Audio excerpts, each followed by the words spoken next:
Hello everyone. So in this video, we are discussing past year paper of CA Foundation course, and this is economics oriented. So they have one of the papers as economics, so I'll be discussing that.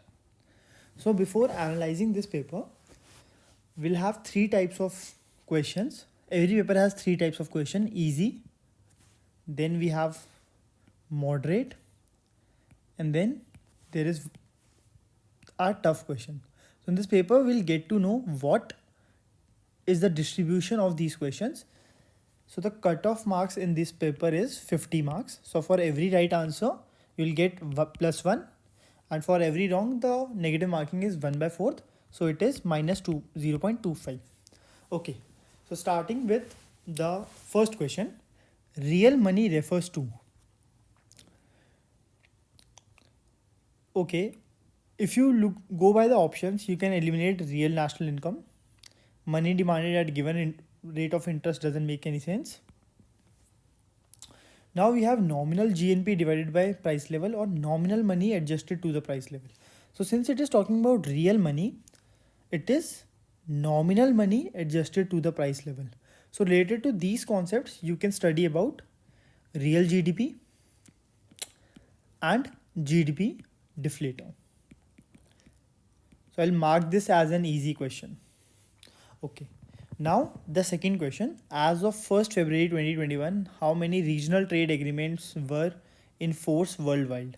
Okay, it was close to 339 only, but this is a very random question. Even if you have studied about this, the chances are very low that you would be able to recall this. So you're supposed to leave these questions. So if this question is tough for you, it would be tough for everyone of each and every individual.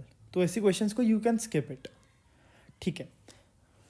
Now which one of the following is the correct formula to calculate excess reserves? We know total reserves equals to excess reserves plus required reserves. So excess reserves would become total reserve minus required reserves.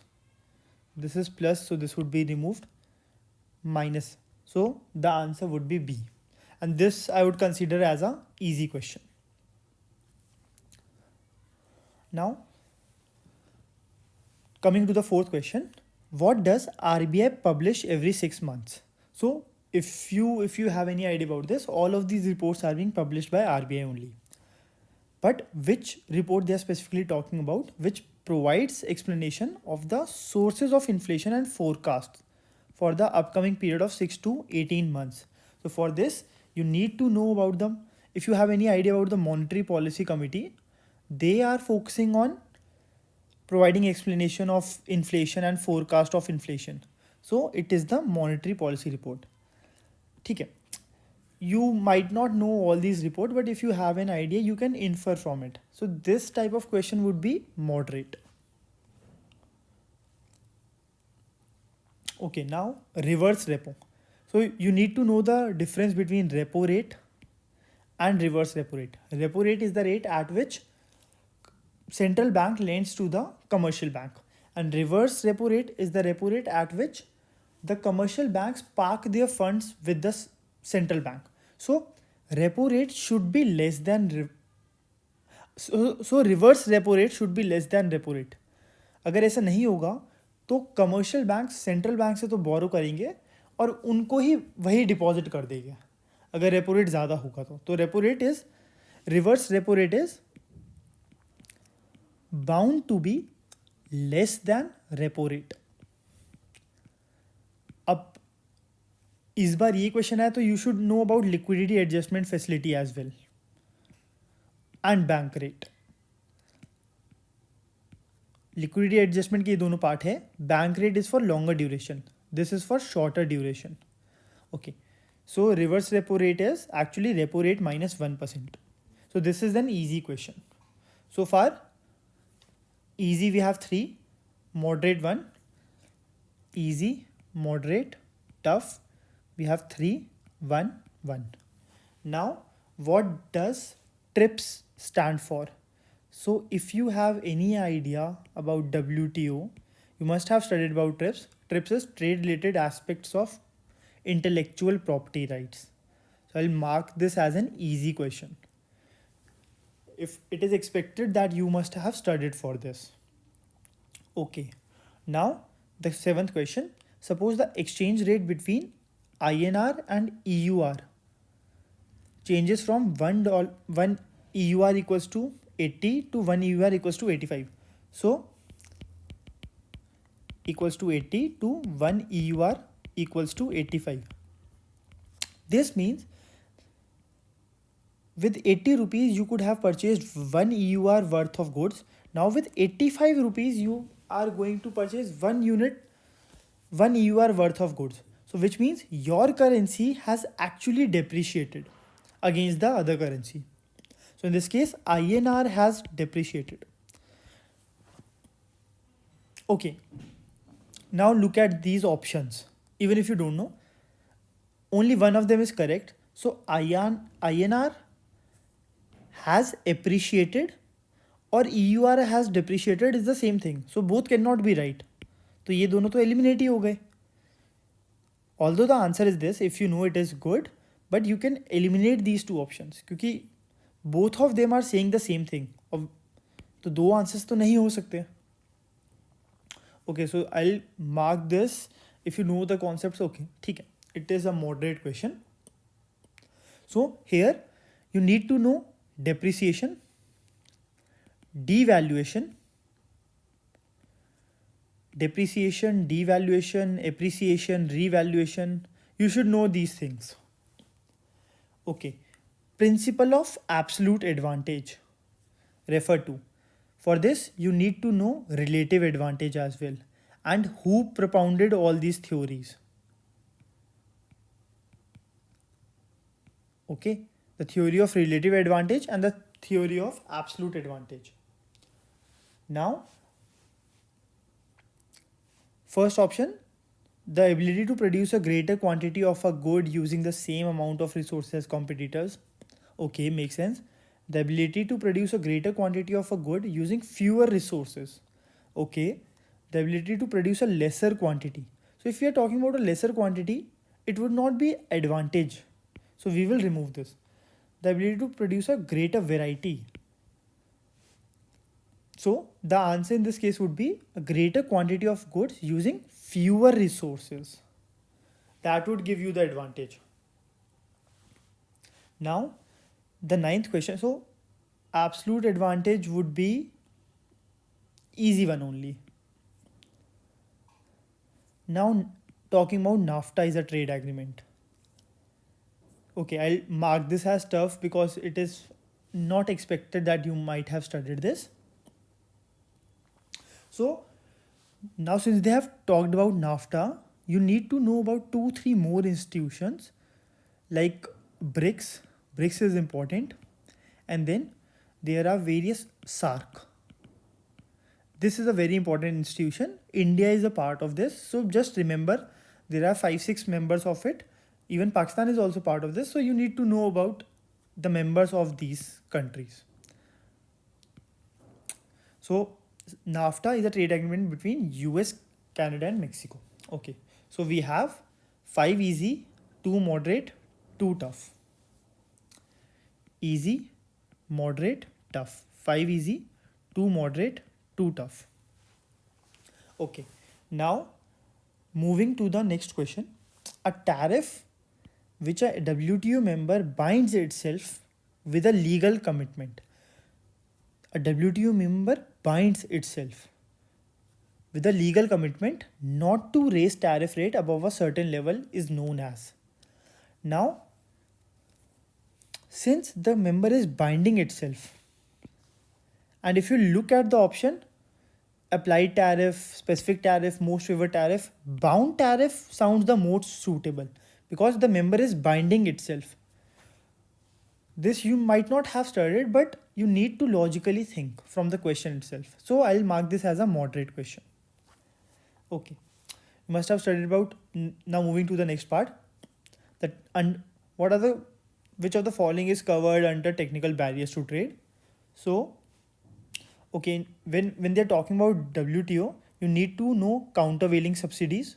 countervailing duties, anti-dumping duties. Anti-dumping duties. Okay, moving to the next question. Which of the following is covered under technical barriers to trade? So it covers each and everything. So it is not related to only technically standard products, but it covers each and every goods. So the technical barriers to trade means there are different policy measures which impacts the trade. Like तुम्हें बोल देंगे paper work करना पड़ेगा, तो paper work तो food के लिए भी हो सकता है, नॉन फूड के लिए भी हो सकता है. So I'll mark this as moderate only. Okay, now looking at 12th question. What term is used for rate between currencies Y and Z, which is derived from the given rates of another two pair of currency? So suppose US dollar, INR, and then suppose Chinese yuan. तो अगर हम if we can express US dollar in terms of INR and then Chinese yuan in terms of INR, then we can compare US dollar with Chinese yuan as well. So this is called cross rate. It is easy if you have studied this concept. If you have not, so it would be tough for you to attempt. Now, 13th question. What is the main difference between FDI and FPI? FDI involves financial assets, so we know this is not correct, so we can cancel it out. FDI creates physical assets while FPI involves only financial assets. We know this is correct, but let's look at the other options as well. Both create physical assets, this is wrong. Both involve only financial assets, this is also wrong. So this one was quite easy. Now, 14th question. Foreign corporations invest in India. So they are investing in India to benefit from the country's particular investment privileges such as tax breaks and comparatively lower salaries. तो basically ये तो FDI आ रहा है, FPI तो stocks में होता है, तो दिस इज एंड ये किसी के साथ अलायंस भी नहीं हो रहा, ना कोई जॉइंट वेंचर हो रहा है, वो तो खुद से इन्वेस्ट करने आ रहे हैं ना, तो this is also easy. So now we have 8 easy, 4 moderate, 2 tough. Moderate, tough. 8, 4, 2. ठीक है. On which date was the apex policy making body, the Planning Commission, replaced by Niti Aayog? So Niti Aayog is not a constitutional body, you must know this. It might be the case that you don't remember the actual date. So actually the answer is 1st January 2015. So I'll consider it as tough because it is very difficult to remember the dates. Okay. Now, which government scheme supports and promotes organic farming as well as improvement of soil health? Okay. Narega, to you can cancel it out. Pradhan Mantri Fasal Bima Yojana, you can cancel it out. This is for insurance. And if you have studied it enough, you must know that the scheme is Paramparagat Krishi Vikas Yojana. So if you have studied this, you can eliminate these two options straight away. And Rashtriya Krishi Vikas Yojana is for the farming sector only, but not specifically for organic farming. So if you have studied this, this would be considered as an easy question. Okay, now, which initiative aims at the empowerment of micro, small and medium enterprises? Digital India is not for MSMEs only. Make in India is not specifically for MSMEs. Although it helps MSMEs, it is not specifically for MSMEs. Even Startup India is not specifically for MSMEs.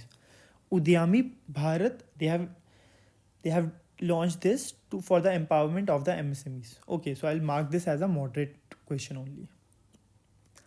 Now, transportation and storage, real estate, public administration, education are activities in India which are covered by. This is a fairly easy question. So this is by tertiary sector. Primary sector is agriculture and all. The secondary sector is manufacturing and all. Private sector, transportation is also provided by the government sector. So private sector cannot be part of it. Cannot be the answer. So 18th is easy question. Now, Which of the following is a feature of green revolution? Use of soil friendly green manure, grow more crops by redistributing land to landless people. This was the priority during after independence. Diversification to horticulture. So we know they used high yielding variety of seeds and scientific cultivation. This is fairly easy question. You are not supposed to mark this wrong. Okay. On which date was the new industry policy announced by Government of India? Most of us are aware of the LPG reforms. So we know the LPG reforms occurred in 1991. So with the help of this, we can eliminate option C and D. Since we know the year 1991, it is fairly easy to mark this. Okay, so easy, there are 12, moderate 5, tough 3.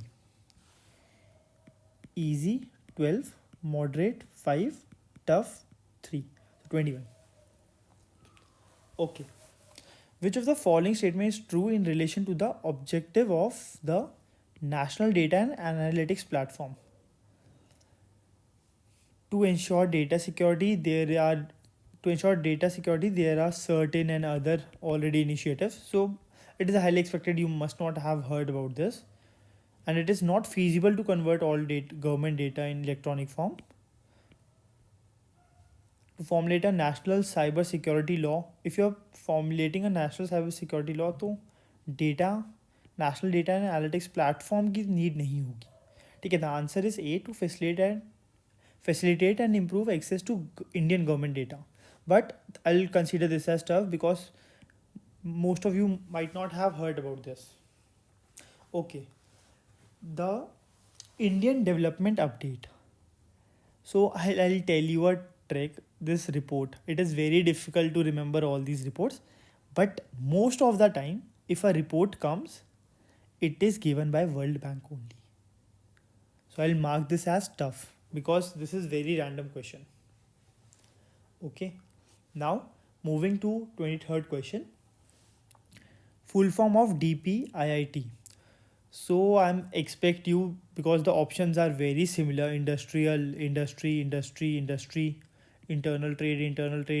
trade. So it is directorate. It is Department for Promotion of Industry and Internal Trade. I'll tell you a logic about this as well, how we can solve this, even if you have no idea about this. So what happens is, 3 side it is written department, so it won't be directorate. Now industry, then industrial, so it would not be industrial. And 3 side internal and 1 side international, so it would not be international, so it will be this. Okay, so I'll mark this as an easy question. Now, which of the following is not the aim of methanol economy program? Reducing greenhouse gas emission, which is a positive thing, so this would be the aim. Reducing India's oil import bill, तो methanol से करेंगे तो oil की import की demand कम हो जाएगी, which is a good thing. Converting coal reserves and municipal solid waste into methanol. Coal reserves तो already electricity produce कर रहे हैं, उसको methanol में क्यों करेंगे? तो ये aim नहीं होगा. ये नहीं भी पता होगा, but तुम logically you can solve this. So I'll mark this in a moderate question. So this is 13, 6 and 5. Easy है 13, moderate 6, tough 5. 13 plus 6, 28. This is 13, 6, 5, 11, 24. ठीक है. 13, 6, 19, 5, 24. So we have completed 24 questions. Which of the following is related with the total arrangements for the production and distribution of goods and services in the society? So if you have any idea about it, economic choice is not the answer is economic system, because we're talking about total arrangement for the production and distribution of goods and services in a society. Okay, so I'll mark this as moderate. Now, business economics is basically concerned with, this is a fairly easy question. It is concerned with managerial economics. Suppose the price elasticity of demand of a firm for a product is minus half. ED is minus 1.2. If the price of the product is increased by 5%, price increases by 5%. Since elasticity is greater than 1, it is elastic demand. So quantity would fall by more than 5%. So total revenue would fall. Now both total revenue and profit would decrease. Both total revenue and profit would increase. Total revenue won't increase. Total revenue won't increase.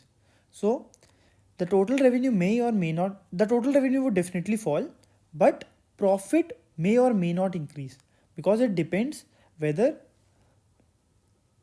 the cost of production is falling or not. Total revenue तो हम revenue side से बता दिया. So the answer would be C. So if you know this concept, it is fairly easy. Price in capitalist economy is determined by market forces. Government तो intervene करती है ना, और गवर्नमेंट इंटरवीन नहीं करेगी तो मार्केट फोर्सेस डिटरमाइन करते हैं. That is by the capitalist economy. बड़ी कंपनीज हर चीज़ का प्राइस नहीं डिसाइड कर सकती, ना ही फर्म्स कर सकती है, तो ये ऑप्शन तो बहुत ही रिलेवेंट है. और कैपिटल इकोनॉमिस्ट में गवर्नमेंट कैसे करेगी? गवर्नमेंट तो सोशलिस्ट में करेगी, कम्युनिस्ट में करेगी. तो ये भी क्वेश्चन काफ़ी ईजी है. Now Sarah runs a lemonade stall.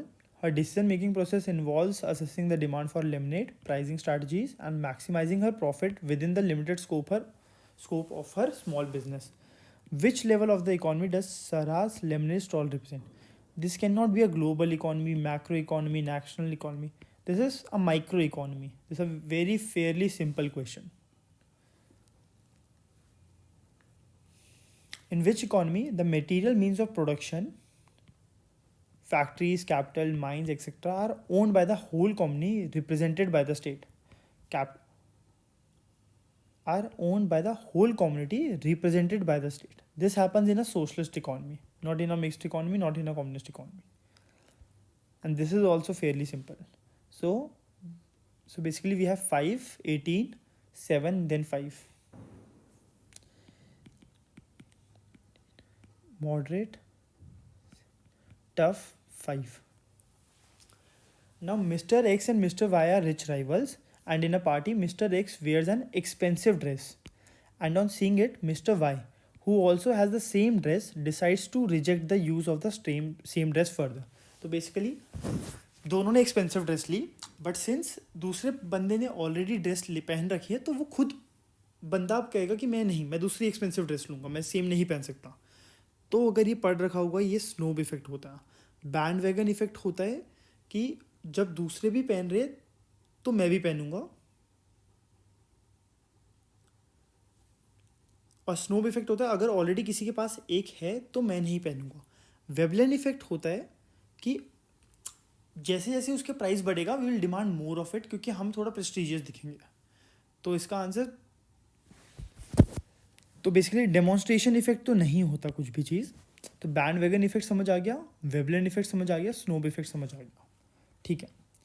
Now ये भी, इसमें तुम स्नोब इफेक्ट और बैंड वैगन और वेबलेन इफेक्ट में कंफ्यूज हो सकते हो, but snob effect is the answer. तो इसको मैं मॉडरेट मान के चलता हूँ. If income elasticity of a specific type of good is greater than 1, income elasticity, what does it suggest about the goods? Normal good, necessity, inferior, it's a luxury good. Because income अगर 10% से 1% से बढ़ रही है तो हम 1 से ज़्यादा खर्च करते हैं. तो I will mark this as an easy question. Okay. The demand function of a good is expressed as Q equals to 1000 minus 50p, where Q is quantity demanded, P is the price. Price is X. अब ठीक है, this is a very good question. When price is 10, what is the price elasticity? When price is 10, quantity is 1000. The quantity is 1000 minus 50p, 1000 into, so the quantity is coming out to be 500. So we know quantity is 500 and P is 10. Here change in Q and elasticity is nothing but elasticity is change in Q by change in P into P by Q. और change in Q by change in P इससे निकल जाएगा, तो change in Q equals to -50 change in P. So change in Q by change in P is -50. So ये हो जाएगा -50 into P is 10, quantity is 500. So this would cancel out. So elasticity would be -1. If you know the formula of these, it is an easy question. Now with respect to the properties of indifference curve, which of the following statement is false? Indifference curve is negatively sloped. बिल्कुल ठीक है. False की बात कर रहे हैं. Higher indifference curve represents higher level of satisfaction. बिल्कुल ठीक है. Intersecting point of two indifference curve represent highest level of satisfaction. Indifference curve cannot intersect. So ये तो false हो गया. This is also easy only. The price of a commodity is 10 per unit. At this price, quantity supplied is 500. Price elasticity of supply of a commodity is 1.25. So we know elasticity supply equals to 1.25, P equals to 10, then quantity is 500. At what price the quantity to be supplied would be 20% more? 20% मोर मतलब अभी 500 है तो 500 का 20% 1.2 which is 600. तो new quantity हो जाएगी, quantity new is 600. Now we need to find what is the new price. So the formula of elasticity is change in Q by change in P into P by Q. Change in Q is Q n minus Q old by P n minus P old into P by Q. 10 by P by Q is 10 by 500 equals to 1.25. So Qn minus Q naught हो गया 100. So this is 100 by Pn minus 10 into 10 by 500 equals to 1.25. This cancels out. ये हो गया 2. तो if you will solve this, this is coming out to be 1.25 Pn, 25 Pn minus 11.25 equals to 2. This means Pn is coming out to be 13.25 divided by 1.25. So if you will solve this, this would be close to 11.6. And this is also a fairly easy question if you know the formulas. So 22.85. So it is 22.85. I'll just write it here. Easy question are 22, moderate are 8, tough are 5. So 35 questions. Now, if change in quantity demanded is 60% and change in advertisement expenditure is 20%, what will be the advertisement elasticity? This is equals to percentage change in quantity demanded by percentage change in price. This is 60% upon 20%, which is 3. This is also very easy. Okay, now coming to the next question. At higher levels of output, average total cost and average variable cost curve come closer because देखो average total cost equals to average variable cost and average fixed cost. Total fixed cost by quantity equals to average fixed cost. अब total fixed cost तो same है, but as quantity increases ये denominator बढ़ रहा है, तो average fixed cost will keep on falling. तो ये हमेशा गिरे जा रही है, तो इसकी वजह से ये दोनों बहुत क्लोज आ जाएंगे क्योंकि एवरेज फिक्स्ड कॉस्ट कम हो ही जा रही है. So average fixed cost remains constant, this would be eliminated. Average variable cost remains constant. Average fixed cost accounts for relatively smaller percentage of average total cost, क्योंकि वो बार बार fall हो जा रही थी. So this is also easy if you are clear with the concepts. An increase in consumer surplus is likely due to. अब consumer surplus का आ गया तो now they can ask about producer surplus. And यहाँ पे average total cost का cost curve का आया, तो यहाँ total cost curve, तो it is expected कि total cost और इस फॉर्मूला पे कुछ पूछ सकते हैं, तो ये रिवाइज कर लेना. कंज्यूमर सरप्लस कब बढ़ता है? कंज्यूमर सरप्लस क्या होता है? Area below the demand and above the price. तो अगर प्राइस लेवल गिर जाएगा तो डिमांड कर्व तो एज इट इज़ है, पहले ये था, अब यहाँ तक हो जाएगा सारा सरप्लस। पहले ये शेडेड एरिया था,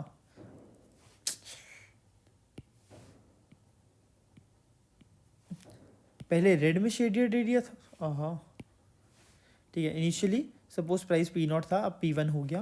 पहले शेडेड एरिया रेड वाला था, अब जब प्राइस गिरेगा तो ये ग्रीन वाला भी ऐड हो जाएगा। तो प्राइस गिरने से प्रोड्यूसर कंज्यूमर सरप्लस बढ़ रहा है। तो when there is a fall in the price of good. 38 भी इजी था। Which tool does the ordinal utility? Ordinal utility indifference curve use करता है। अब ऑर्डिनल यूटिलिटी आ गया तो नेक्स्ट पढ़ लेना कार्डिनल यूटिलिटी। तो ये तो इंडिफरेंस कर्व एनालिसिस करता है। This is also easy. Now the price of 1 kg of tea is ₹50. At this price 10 kg of tea is demanded. Price है 50, क्वांटिटी है 10. If the price of coffee rises from 30 to 40, ये T का चल रहा था, price of coffee था 30, price of coffee हुआ 40, the quantity demanded of T rises from 10 to 15. Now we are supposed to find cross price elasticity of tea. So it is cross price elasticity of tea is percentage change in quantity demanded of tea by percentage change in price of coffee. तो coffee का price बढ़ा 30 से 40, so percentage change हो गया 40 minus 30 by 30 into 100। और T में कितना change आया 10 to 15, तो 15 माइनस 10 बाई 10 इंटू 100। अब कॉफ़ी का प्राइस बढ़ा तो टी की डिमांड बढ़ गई, which means they are substitutes. क्योंकि कॉफ़ी का प्राइस बढ़ा तो कॉफ़ी महंगी हो गई, तो लोग अपने आप चाय कंज्यूम करने लग गए, तो which means they are substitutes. Okay, now ठीक है, अब हम यहाँ पे दे 15 माइनस 10, दिस इज, इसको मैं सॉल्व यहाँ कर रहा हूँ, 5/10 into 100 upon 10/30 into 100, 100 cancels out, so this is 15/10 which is 1.5 positive because they are substitutes. This is also fairly easy. 5 27 8 5 easy 27, moderate 8, tough 5. Okay, now look at the next question. How is the production in the economic sense distinguished from non-market activities performed within a household? जो हम house care service provide करते हैं अपने grand parents को, वो क्यों नहीं include हो पाती नॉन मार्केट एक्टिविटीज़? इसलिए कहते हैं क्योंकि उसकी कुछ एक्सचेंज नहीं है, वो मार्केट में उसका प्राइस कुछ हम सेट नहीं कर पा रहे, तो वो एक्सचेंज ही नहीं हो रहा। तो this is also easy. Okay, now 42 question. A firm produces 5 units of output at average fixed cost of 4. Quantity 5 है, एवरेज फिक्स्ड कॉस्ट कितनी हो गई 4, तो टोटल फिक्स्ड कॉस्ट निकाल सकते हैं हम AFC into Q, total fixed cost हो गई 20। Now for production of 10 units of output, अब 10 यूनिट्स आउटपुट है तो एवरेज कॉस्ट क्या आ रही है 7, टोटल कॉस्ट कितनी हो जाएगी एवरेज कॉस्ट इंटू क्यू, तो ये होगी 70 हो गई एवरेज कॉस्ट, टोटल कॉस्ट। तो अब एवरेज वेरिएबल कॉस्ट निकालनी है हमें for producing 10 units of output. तो पहले तो हम एवरेज टोटल वेरिएबल कॉस्ट निकाल लेते हैं। Total cost equals to total variable cost plus total fix cost. Total fix cost 20 था, तो टोटल वेरिएबल कॉस्ट हो जाएगी, और टोटल कॉस्ट थी 70 प्लस 20, तो टोटल वेरिएबल कॉस्ट हो गई 50। और एवरेज अब हमें निकालनी है अगर एवरेज वेरिएबल कॉस्ट, तो हो जाएगी 50/10 विच इज़ 5। ये भी बहुत ईजी था if you know the formulas. Now ये टेबल है total product, average product, marginal product की। फर्स्ट यूनिट पे सब कुछ सेम होगा, अगर ये 0 था तो ये भी 20 हो जाएगा। नाउ सेकेंड यूनिट पे टोटल प्रोडक्ट 50 है, तो एवरेज प्रोडक्ट हो जाएगा 25, मार्जिनल प्रोडक्ट हो जाएगा 30, नेक्स्ट एवरेज प्रोडक्ट हो जाएगा 30, अभी 30 गिवन है तो 4 इंटू 30 120 ये हो गया, और मार्जिनल प्रोडक्ट हो जाएगा वापस 30, और the average product for the third hour of labour, first second third 30, easy. और the marginal product of second hour of labour, marginal second का 30, बोथ आर ईजी, तो 3185, easy 31, medium moderate 8, tough 5, 1344 question हो गए। Which of the following expenses is included in cost of production? Cost of production में advertising का expenditure नहीं आता, but wages तो आती है। I will mark this as easy question if you will go through this, तो this is a very easy question.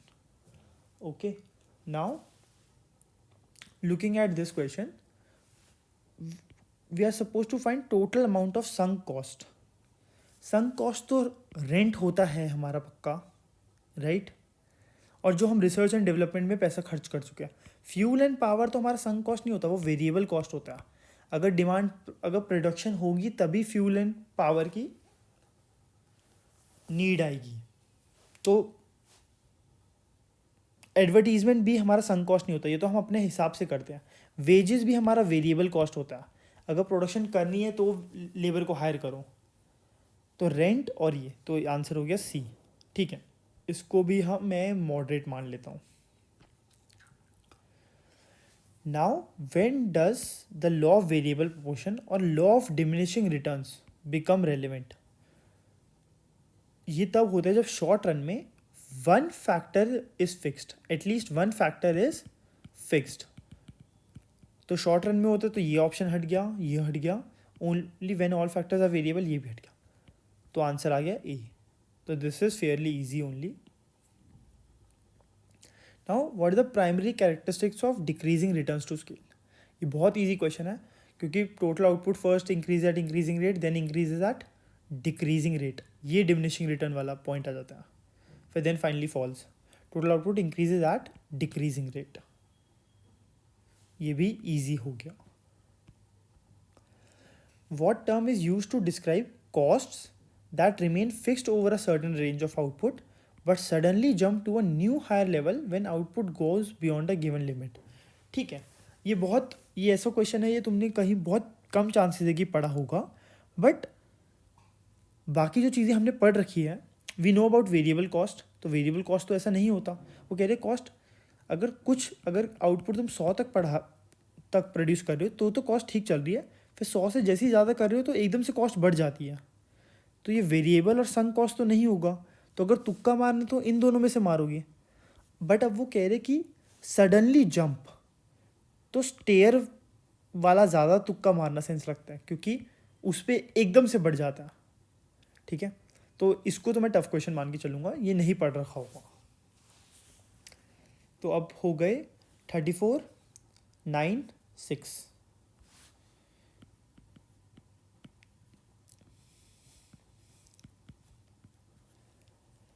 Forty 49 question हो गए। ठीक है, एक बार 50th क्वेश्चन पढ़ो।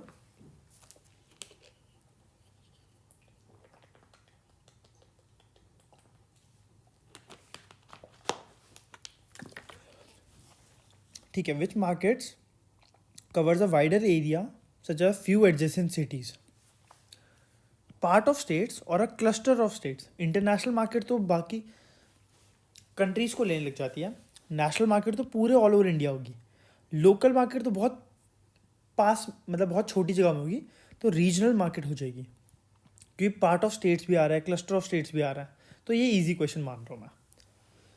When should a competitive firm consider shutting down its operation? ये बहुत detail में पढ़ रखा है हम सब ने। When price is less than average variable cost, price is below average variable cost, ये कॉन्सेप्ट्स आने चाहिए अब। This is a very straight forward and easy question. The supply curve of a perfectly competitive firm is in the short run is, ये as it is इससे related है। Marginal cost curve supply curve होता है, but जो average variable cost के ऊपर होगा उसके लोएस्ट से, तो ये पोर्शन सप्लाई कर्व होता है। तो portion of the marginal cost curve which lies above the minimum point of this, तो फर्स्ट ऑप्शन ही हो गया, क्योंकि विच लाइज बिलो द, तो कह रहे ये सप्लाई कर्व, तो ये तो नहीं होता, क्योंकि price should be greater than equal to average variable cost, वरना अगर प्राइस एवरेज वेरिएबल कॉस्ट से कम है तो शट डाउन ही हो जाएगा। ठीक है, तो ये भी बहुत इजी क्वेश्चन है। 3 major smartphone manufacturers, Alphatech, Beta Mobile and Gamma Gadgets dominate the smartphone market. Companies are incompetent, ये now मोनोपली में तो एक ही मार्केट, एक ही सेलर होता है, परफेक्ट कंपटीशन में बहुत सारे होते हैं, ओलिगोपॉली में फ्यू होते हैं, तो ये तो ओलिगोपॉली का स्ट्रक्चर हो गया, तो this is also straight forward. Now if marginal revenue for 1 unit is 10, 2 unit is 5, 3 unit is 13, what will be the total revenue? ठीक है, total revenue equals to summation of marginal revenue, 10 + 5 + 3 which is 18। ये भी बहुत easy question था। 3996, easy, moderate, tough, 39, 9, 48, then 6. Now talcum powder is an example of which of the following market? ठीक है, ये थोड़ा टफ की साइड हो जाएगा, क्योंकि टैल्कम पाउडर का ओलिगोपॉली तो मार्केट स्ट्रक्चर है, कॉल्यूसिव नहीं होता, क्लोज नहीं होता, ये सारा नहीं पढ़ रखा होगा, बट ये होता वैसे इम्परफेक्ट है, क्योंकि बिल्कुल परफेक्ट ओलिगोपॉली नहीं होता, बट ठीक है, इसको टफ में मान के चलते हैं। A software company engages in price discrimination for its product, एक कंपनी की बात हो रही है। The company identifies different market segments and charges different prices based on perceived differences and willingness to pay. इसे थर्ड मार्केट प्राइस डिस्क्रिमिनेशन कहते हैं, और ये मोनोपली करता है। तो बट ये लिखा हुआ है एक ही सॉफ्टवेयर कंपनी है, तो ये इससे तुम्हें पता लग जाना चाहिए था कि सिर्फ मोनोपली की बात हो रही है, तो इसको ध्यान से पढ़ते तो ये मॉडरेट क्वेश्चन में आ जाता। ये बहुत इजी क्वेश्चन है। What happens to the equilibrium price when there is decrease in the supply with no change in demand? Demand, supply, price, quantity. Decrease in supply, supply shift towards the left, तो price बढ़ जाएगा, equilibrium price goes up, this is easy. In case of demand decreasing and supply increasing, अब देखो demand ऐसे है, supply है, demand decreasing, supply increasing, demand decrease होके नीचे की साइड आ गई, सप्लाई इंक्रीज होके इस साइड आ गई, तो न्यू इक्विलिब्रियम यहाँ पे आ गया। What is the expected impact on equilibrium price? तो इक्विलिब्रियम प्राइस तो फॉल कर रहा है, इसमें 3 केस बनते हैं, बट जैसे डिमांड, 3 केस ऐसे बनते हैं, डिमांड फॉल हुई, ये इक्वल है सप्लाई के इंक्रीज से, डिमांड फॉल हुई ज़्यादा है सप्लाई के इंक्रीज से, डिमांड फॉल हुई कम है सप्लाई के इंक्रीज से, बट तीनों केस में you will get equilibrium price falls. ये भी काफ़ी इजी क्वेश्चन है। In Ricardo's view what does exchange value represent? So in this case what they are asking from the Ricardo's perspective, what does exchange value represent? ठीक है, ये question highly likely नहीं आता होगा, बट इसका answer है power and exchange over purchasable commodities in general. ठीक है, ये बिल्कुल टफ में माना जाएगा, इस क्वेश्चन को तुम छोड़ के आ सकते हो। ठीक है, अब easy, moderate, tough. 41, 10, 8, 41, 10, 8। Now condition for equilibrium of firm under perfect competition. Perfect competition में कंडीशन ये होती है when price equals to MC. Perfect competition में ये कंडीशन होती है, but price equals to AR equals to MR भी होता है, क्योंकि वो डिमांड का वैसे रहता है, तो एमआर इक्वल्स टू एमसी हो जाती है, and MC should cut from below. ये एमसी है तो ये एमआर है, तो एमसी नीचे से कट करना चाहिए यहाँ पे, तो इसका आंसर हो गया डी। ये भी इजी क्वेश्चन है. A market structure, next question, in which all firms individually are price takers. ये बहुत इजी क्वेश्चन है. इसका आंसर है परफेक्ट कॉम्पिटिशन. ये गलती नहीं कर सकता. According to kink demand curve hypothesis, why does the demand curve facing an oligopolist have a kink at the prevailing price level. क्योंकि ये शायद से हमने पहले पढ़ भी रखा है कि ये प्राइस है, अगर फर्म प्राइस बढ़ाती है तो बाकी सारी जो ओलिगोपोली में चल रही है बाकी सारी फर्म्स नहीं बढ़ेगी, तो हमारी डिमांड बहुत ज़्यादा एकदम से कम हो जाएगी. क्योंकि सारे ओलिगोपोली है, सेम गुड्स प्रोड्यूस कर रहे हैं, थोड़ा बहुत हल्का बहुत क्वालिटी में डिफरेंस है. तो अगर ये फर्म हम प्राइस बढ़ाते हैं तो हमारी डिमांड बहुत ज़्यादा से फॉल हो जाएगी, क्योंकि बाकी सारी फर्म्स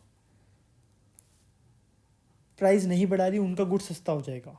बट अगर हम प्राइस कम करते हैं तो बाकी सारी फर्म्स को पता चल जाएगा कि उनकी डिमांड सारी हमारे पास आ जाएगी, तो वो भी प्राइस कम करते हैं, तो वो डिमांड कर्व इनलास्टिक हो जाते हैं.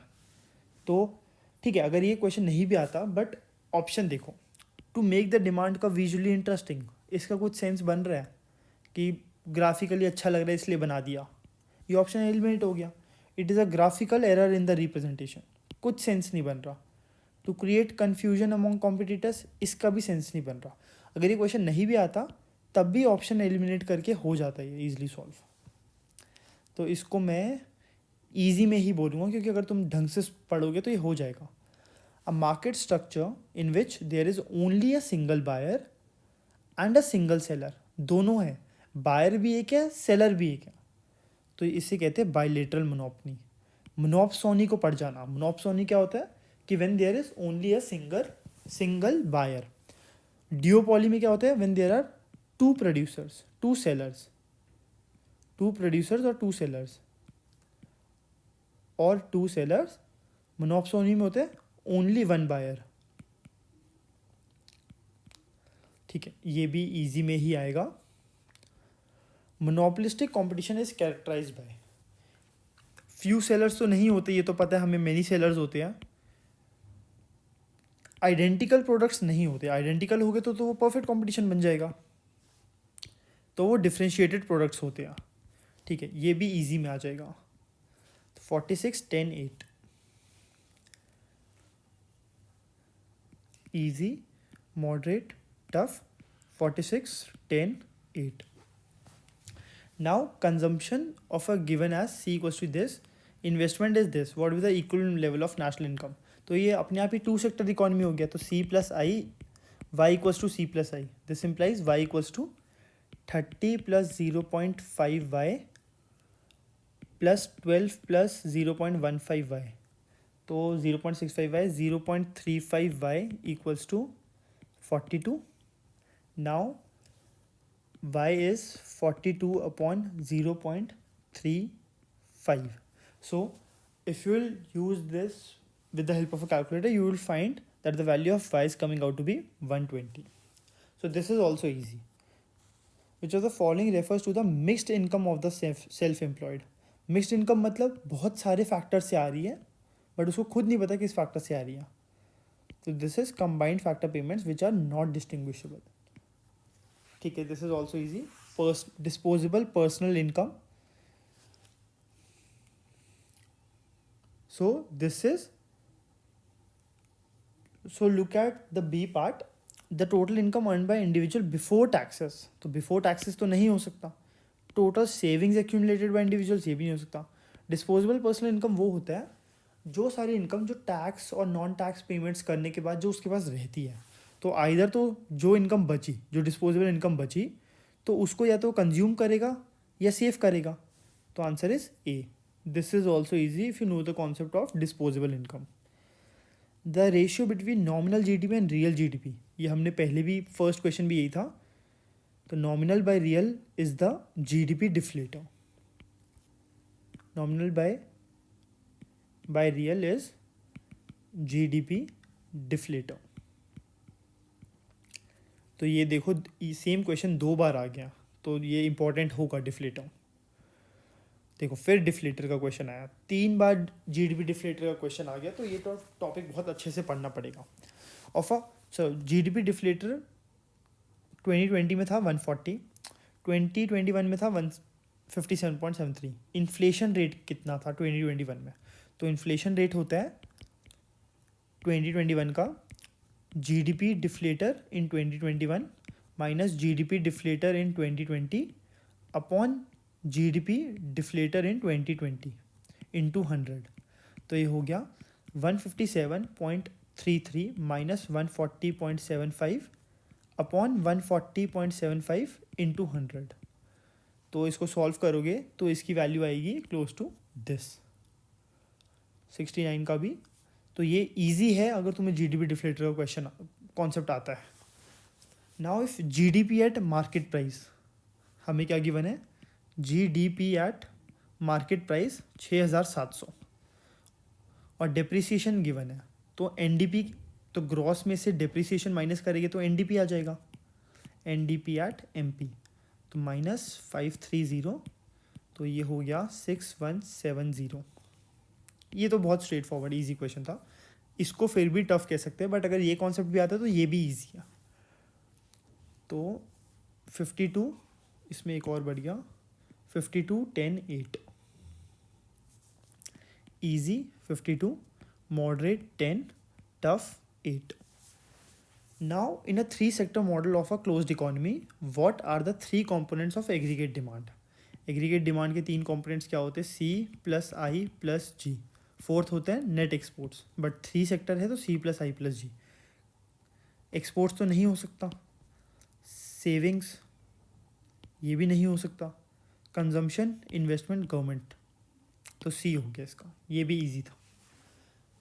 Keynesian theory of income and employment, national income depends upon. हम कीनीजियन में हमेशा देखते हैं वाई इक्वल्स टू जो C plus I plus G plus N X, इस पर फोकस रहता है। तो ये हमारा होता है एग्रीगेट इफेक्टिव, नो सेविंग्स नहीं, एग्रीगेट इफेक्टिव डिमांड। ठीक है, ये क्योंकि डिमांड साइड के पॉइंट ऑफ व्यू से देखते हैं कीनीजियन में, C plus I plus G plus N X. तो ये भी ईजी क्वेश्चन है। Now what are the phases included in circular flow of income? तो उसमें तो बेसिकली पहले प्रोडक्शन होती है, फिर वो फैक्टर पेमेंट्स को डिस्ट्रीब्यूट करते हैं, फिर वो फैक्टर पेमेंट्स को जो पैसा मिलता है हाउस होल्ड्स को, फिर वो खर्च करते हैं। तो ये प्रोडक्शन, डिस्ट्रीब्यूशन एंड डिस्पोजिशन होता है।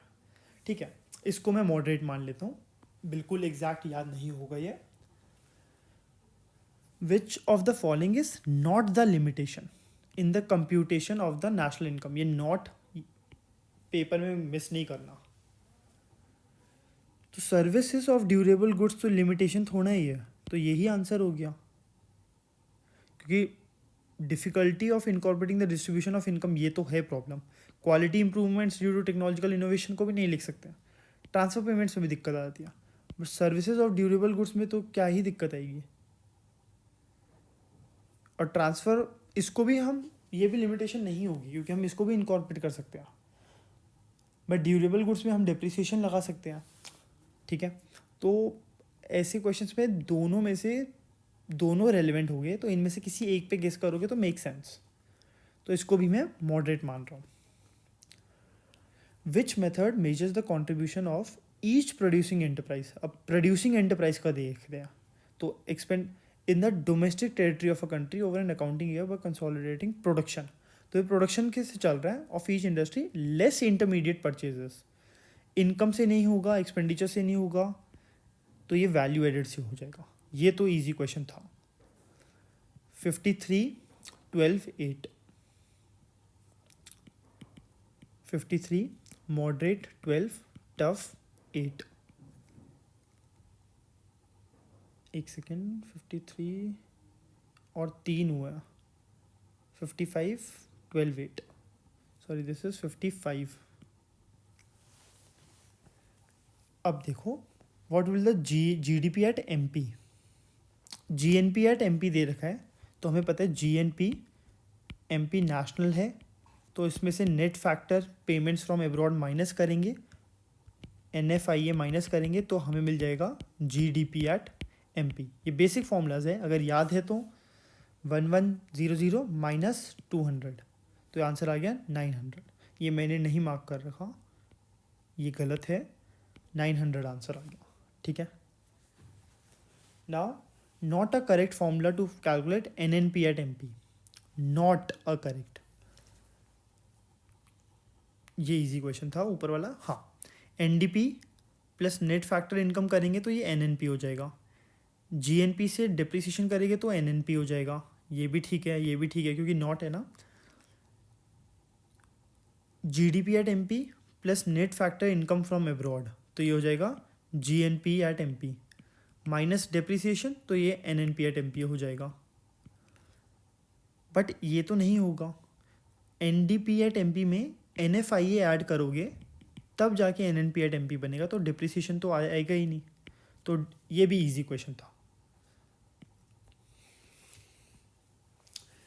The state level estimates are typically prepared by state income units of the respective states. Which organization is primarily responsible for this task? ये क्वेश्चन बहुत, देखो स्टेट लेवल एस्टिमेट्स तो वैसे CSO करता है, but ठीक है ये क्वेश्चन बहुत टफ में आएगा. रैंडम क्वेश्चन है तो इसको तुम छोड़ सकते हो पेपर में. वॉट, देखो ये क्वेश्चन है, तुम्हें फॉर्मूलाज आते तो तुम सॉल्व कर सकते हो.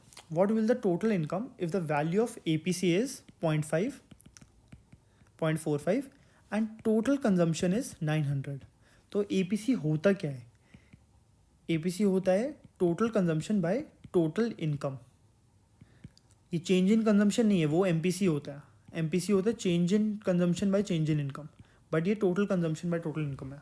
टोटल कंजम्पशन है 900, टोटल इनकम है, ठीक है वो निकालनी है. APC है 0.45, तो टोटल इनकम क्या हो जाएगी 900 बाय 0.45 दो, तो ये होगी 2000.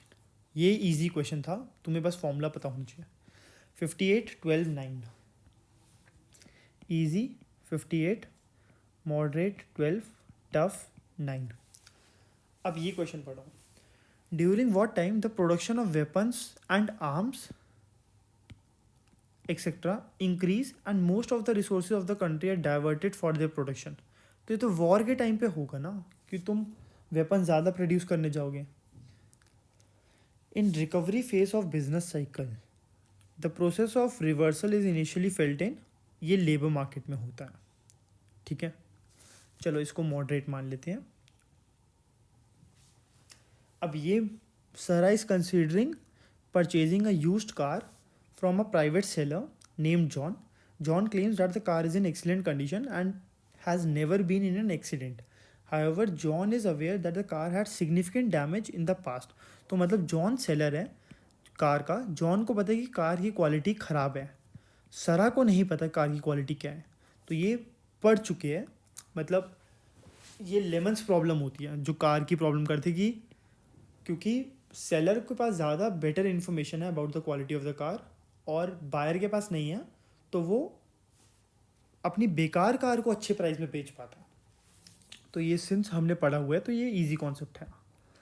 When there is fall in the levels of investment and employment, producers do not instantaneously recognize the pulse of the economy. देखो फॉल क्या हो रहा है, level of investment and employment. तो एक्सपेंशन तो नहीं होगा, पीक भी नहीं होगा, तो फॉल हो रहा है, बट प्रोड्यूसर्स को भी इतना पता नहीं चल रहा. तो डिप्रेशन तो नहीं होगा, डिप्रेशन में तो सबको पता चल जाता है. तो आंसर हो जाएगा कॉन्ट्रैक्शन. ठीक है, इसको मॉडरेट मान लेते हैं, क्योंकि इतने क्वेश्चन पे आते आते थोड़ा दिमाग भी स्लो हो जाता है. What is the term for the lowest point of economic activity in a business cycle where unemployment is high, production सबसे कम है. प्रॉस्पेरिटी तो मतलब बहुत बढ़िया चल रहा है, ये नहीं हो सकता. एक्सपेंशन मतलब ग्रोथ हो रही है. पीक मतलब top most point. Trough and depression मतलब लोएस्ट पॉइंट होता है. तो ये भी बिल्कुल स्ट्रेट फॉरवर्ड क्वेश्चन था. Business whose fortune is closely linked to the rate of economic growth. मतलब अगर इकोनॉमिक ग्रोथ ज़्यादा चल रही है तो बिजनेस ग्रोथ भी चल रही है, इकोनॉमिक ग्रोथ ज़्यादा है तो बिजनेस ग्रोथ भी है, इकोनॉमिक ग्रोथ कम हुई तो बिजनेस ग्रोथ भी कम हो गई. तो ये साइक्लिकल बिजनेस साइकिल हो जाती है. ठीक है, इसको भी मैं मॉडरेट मान लेता हूँ. तो ये हो गया 61 15 9. Easy, moderate, tough, 61 15 9. Under which Supreme Court verdict do the union and state legislators have equal simultaneous and unique powers to make. ठीक है, ये उस टाइम के करंट अफेयर्स का था, ये मई 2022 का था। ऐसे क्वेश्चन टफ ही है क्योंकि बिल्कुल रैंडम होंगे, तो आते होंगे तो ठीक, वरना नहीं कर सकते कुछ भी। ठीक है, 87 पे आते हैं, इसको मैं टफ मान के चल रहा हूँ। Under institutional responsibility for public debt management, public debt management, external that is the responsibility of. External debt मतलब पूरी कंट्री का एक्सटर्नल डेट, स्टेट गवर्नमेंट तो हो नहीं सकता, आरबीआई हमारा डेट का नहीं देखता, तो इसका आंसर है मिनिस्ट्री ऑफ फाइनेंस। ये मैं मॉडरेट मान के चल रहा हूँ, बट तुम दो ऑप्शन ऑलरेडी एलिमिनेट कर सकते हो।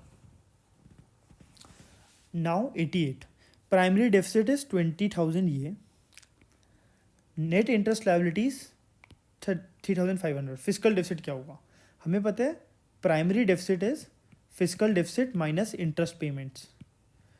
तो फिजिकल डेफिसिट क्या हो जाएगा, primary deficit plus interest payments. 20,500 plus 3,500 24,000, तो ये भी इजी हो गया। हाँ, ये मेरा थोड़ा अच्छा क्वेश्चन है, इसमें तुम घबराओगे नहीं, तुम सोचोगे तो तुम्हें पता चल जाएगा। Which articles of the Indian constitution contain specific provisions regarding the distribution of finances among states. मैं गारंटी से बता सकता हूँ तुम में से किसी को ये एग्जैक्ट नहीं याद होगा, बट आर्टिकल 280 फाइनेंस कमीशन के बारे में बताते हैं, फाइनेंस। तो इनमें से किस में आर्टिकल 280 आ रहा है, सिर्फ इसमें, तो आंसर अपने आप निकल जाएगा। ठीक है, थोड़ा बहुत भी आइडिया है तो आंसर हो जाएगा, तो ये इजी क्वेश्चन हो जाएगा। ठीक है, अब Richard Musgrave introduce a 3 branch taxonomy. देखो ये बिल्कुल रैंडम क्वेश्चन है, इस पर कुछ नहीं कर सकते। Role of government in a market economy, ये वैसे इसकी 3 ब्रांचेस में बताया तो क्या है, resource allocation, income redistribution and macro economic stabilization. ठीक है, इसको तुम पेपर में बस स्किप ही कर सकते हो। 63, 16, 11, 3 मॉडरेट, 16 टफ, 11, 16, 11। ठीक है, 63 plus 16 is 79, 90। All revenues received, loans raised and all money received by the government in repayment of loan are credited to consolidated fund of India. ये बहुत क्लियर है, कंटिजेंसी फंड होता है जब इमरजेंसी नीड के लिए चाहिए होता है। What actions can be taken during inflation, अब इन्फ्लेशन में अगर सब्सिडीज और टैक्स रेट रिड्यूस कर दोगे तो खर्चा और बढ़ेगा, मतलब डिमांड और बढ़ेगी, एग्रीगेट डिमांड, तो प्राइजेस और बढ़ेंगे। ठीक है, now increase government boring and stimulate demand. Demand तो हम स्टिमुलेट करेंगे ही नहीं ना, अगर स्टिमुलेट डिमांड और बढ़ाने लगे तो खर्चा और बढ़ता रहेगा। तो करना क्या चाहिए, या तो levy new taxes, raise the rate of existing tax, इसमें भी बहुत हलचल मच जाती है, टैक्स इतनी ईजिली होता नहीं। तो इम्प्लीमेंट ऑस्टेरिटी मेजर्स, मतलब उसको कंट्रोल करने के लिए, एंड रिड्यूस गवर्नमेंट स्पेंडिंग, ताकि एग्रीगेट डिमांड जो क्या होती है C+I+G+NX, ये थोड़ी कम हो, और ताकि इस चक्कर में प्राइस पे कम इम्पैक्ट पड़े। तो ये भी ईजी में आ जाएगा। Which of the following are consider tools of fiscal policy, monetary policy तो नहीं होगा, एक्सचेंज रेट भी नहीं होगा, टैरिफ्स भी नहीं होता, टैक्सेस होता है, गवर्नमेंट एक्सपेंडिचर होता है, पब्लिक डेट और बजट होता है। ये भी बहुत इजी क्वेश्चन था। Now next question, primary deficit निकालना है। तो प्राइमरी डेफिसिट हमें पता है क्या होता है, देखो अभी सेम क्वेश्चन आया था ऊपर, physical deficit minus interest payments, तो ये फॉर्मूला याद रहेंगे तो ये सारा हो जाएगा। तो फिजिकल डेफिसिट क्या है 24,000, इंटरेस्ट पेमेंट्स कितनी है 2,000, तो प्राइमरी डेफिसिट हो गया 22,000। वैल्यूज़ इतनी सारी और दे रखी है बट ये काम की नहीं है, तो ये भी इजी क्वेश्चन में आ रहा है। तो 67, 16, 11 ईजी है, 67 moderate, 16 tough, 11। Which of the following is not a function of money, medium of exchange तो है, कॉमन मेजर ऑफ वैल्यू भी है, यूनिट ऑफ अकाउंट भी है, ईजिली रिप्रोड्यूसिबल बाय पीपल, ये नहीं है। ऐसे थोड़ा कि तुम और मैं मिलके ऐसे मनी रिप्रोड्यूस कर सकते हैं, तो ये ठीक है। The concept of aversion of risk is propounded by, ठीक है, ये पूरा एक बहुत ज़्यादा थ्योरी है, इसको न्यूमैन न्यूमैन ने propound किया था वो ऑप्शन में ही नहीं है, तो ये क्वेश्चन वो खुद ही एलिमिनेट कर देंगे, क्योंकि एवर्जन ऑफ रिस्क इस पे है। न्यूमैन यूटिलिटी फंक्शन बोलते हैं उसको, ठीक है, उतना नहीं जानने की नीड, बट ये क्वेश्चन ही गलत है क्योंकि वो ऑप्शंस में ही नहीं है, ठीक है। What type of currency is issued by the central bank? Digital money भी कर रहे हैं, but it is not the only currency. Commodity money नहीं होता, ऐसे थोड़ा होता है कि सेंट्रल बैंक कह रही है कि कुछ एक पर्टिकुलर बॉटल्स बेच रही है, कुछ कमोडिटी बेच रही है मनी के फॉर्म में, तो फियाट मनी होता है। फियाट मनी का मतलब पता होना चाहिए, ठीक है। ये भी इजी क्वेश्चन है। 98th, in an economy the money supply M is 500, velocity of money is 5। तो classical theory of quantity theory of money, M V equals to P Y. तो बेसिकली वो थ्योरी थी M V equals to P T.